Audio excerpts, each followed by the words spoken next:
acca mbokk yi maa ngi leen di nuyu di leen ziare waat bu bare bu ngeen gisee nii ma def xam naa ni seen xel dina dem ci waa Arabie Saoudi tubaarkàlla du ma doon jéego nag ndax doon jéego ku muus la xam na ni lii ñetti téeméer lay jar mu daal di ko jënd teg ko naan le multimilliardaire loolu du ay wax lu du dëgg Sénégal neex na rek du ma doon nag lu leer laa ndox maa ngi leen di nuyu di leen ziare dikkati na nag ci tëdd xëdd ay yeewu ndogu tey nag digg yàlla lii nu indi doy na waar trop waaye xaar leen tuuti oustaz maa ngi lay nuyu Baye maa ngi lay fay di la nuyu bu baax waaye Baye tey nag sama nuyoo dafa am ku ma ko jagleel mooy Cheikh Waalo borom Waalo Kéemaan tey moom laa jagleel sama nuyoo bu sell bi ndax moom nuyoo bi sama xarit la sama am di jàmm la non seulement waaye ndeysaan kuy suivre émission bi la kon Cheikh Waalo ñu ngi lay jaajëfal di la nuyu tey nuyoo bi nga xam ne mu laa nuyu waa Sénégal sa loxo laa ko teg nga nuyul ma waa Sénégal wallaay mu mel ni Baye émission bi chaque jour dafay innové di gën di neex ñi nga xamante ne bëgg na ñëw ci émission bi Baye mu mel ni nga indi léegi kon sama xol sedd na sama xol rafet na ba tax na suñu téere bi lépp lu ci nekk ak képp koo xamante ne yaakaaroon na suñu téere bi bind na ci yow téere bi bind na ci yow wallaay kon Baye maa ngi lay delloowaat nuyoo bi di ko tegaat sa loxo yow Baye nga jàllalewaat ko ndeysaan barkeb téere bi moo dagan tëdd xëdd yeewu ndog muy barke boo xamante ni barke bu am solo tey nag oustaz ni ma la ko waxee rek yaa oustaz sax laay dolli yaa gi yaa oustaz tey damaa dem ba fële nga xamante ni mooy Mboro dem jëli la fa koo xamante ni daa am lu ko naqari mu koy dund ci koor gi nee na daa am question bu muy laaj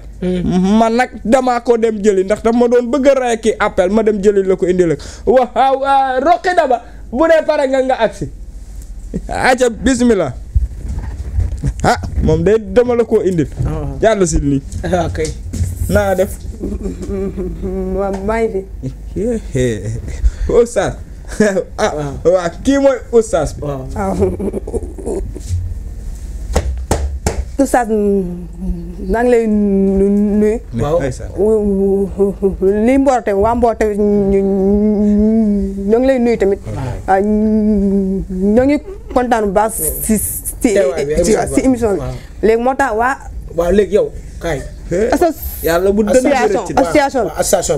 ñi nga xam ne dañoo dër waaw ñoom ñooy yónni waaw ay jigéen tout si tat attention waaw kay léegi yéen waaw ñun ñi nga xam ne dañoo dër waaw buñ dee woor li wax buñ dee wax waaw tër bi ni muy yéegee nii day metti day metti léegi nag ñun ñu doon laaj ba xam koor gi nu ngeen ci am ngeen ci lu baax wala lu bon ba xam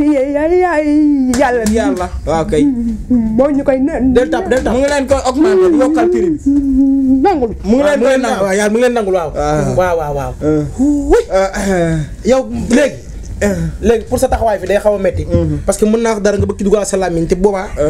day xaw a kii daal wallaay léegi yow mën ngaa dem ne nga toog fee nga déglu ñu tontu la wallaay waaw jërëjëf waaw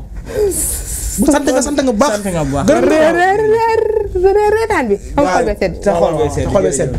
jërëjëf waay xam naa ni waaw yàlla dina ko nangu ndax li tax mooy ñun coono biñ ci daj di ko recevoir fi mu toll di toloore wax ji rek wax ji bu ñëwee ci yàlla da koy nam waaw man rek mën naa firi bayit bi fi mu toll nii. waaw ba doo xam nga bàyyi. kii ñëwul ci est-ce que yàlla nangu na waxam ji wala déedéet mais est-ce que yàlla dina nangu ñoom seen koor. mu mel ni koor nu ko waay defee baax na sauf li ñuy tere nga bañ ko def waaye moom est-ce que nee na est-ce que moom dafa ñu bëgg a wax mooy est-ce que yàlla wàcceewul leen koor ñoom yëguñu ko parce que bàyyi mu mel ni mbàq gu dara newul butit yu dara newul. nga bëgg xëcc la ci biir naan. xam nga loolu bàyyi. man sax metti na de. amoo tàndarma ma am. amoo tàndarma ma am. da ngaa bëgg a dog. waaye dafa métti trop. man de kooru de gone gi jar naa kii de xanaa war mënoo koo jël ay 15 jours am nga waral ko. kan dolli ca 31 muy 45. kon mu mel ni. seen laaju tay bi gis ngeen ko waaye seen laaju tay bi dégg ngeen ko yéen ñi nga xamante ne mooy yéen yaay association ñi dër ngeen waaye yéen a ngi dégg kon mu wow leen kon tëxu leen yéen a ngi may dégg mu mel ni yéen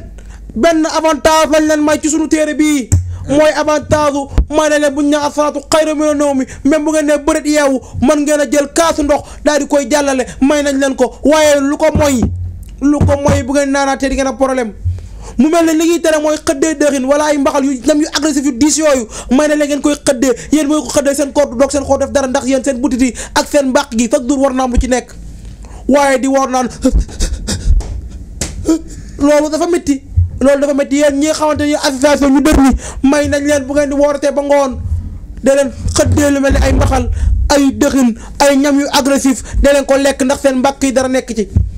waay yéen ñi nga xamante ne yéen a dër yéen ñi nga xamante ne jege muuma lool te muumawu leen ñu ngi leen di wax ne leen seen koor yàlla nangu na ko bu ko yàlla nangul sax ñu maasa nangul leen seen koor ndax ni mu méttee bàyyi lii la téere bi wax tey walla téere bi waaw